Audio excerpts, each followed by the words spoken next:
In today's video, I'm going to teach you how to use Excel's Vlookup and Iferror functions together. This little known yet incredibly handy trick will help you get rid of those annoying NA errors. It's pretty easy to pick up. Just give me 3 minutes of your time, and by the end of this video, you'll have it down. Ready? Let's dive in.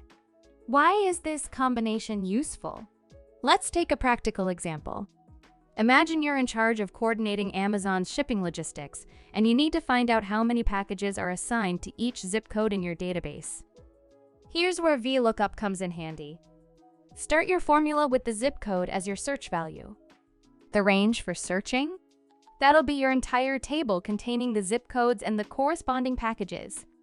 Remember to lock this range by pressing F4, so it stays constant when you extend the formula down.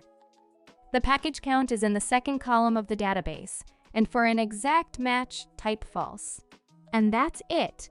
Now, as you drag this formula down to apply it to other zip codes, you might encounter some errors.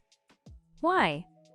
Simply because those zip codes don't exist in your database as they don't have any assigned packages. An Excel beginner might send off the report with these errors, but please don't do that.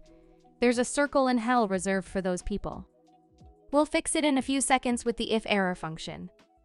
But before we do that, don't forget to smash that subscribe button. Every week, I'm giving away a complete Excel course worth $297 to 10 random subscribers. All right, let's continue. As the name suggests, Iferror is a conditional function that tells Excel what to do if it encounters an error.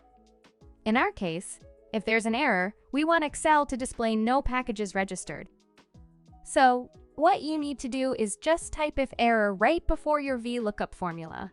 Add a comma after the closing parenthesis of your Vlookup, and then instruct Excel on what to do if it finds an error.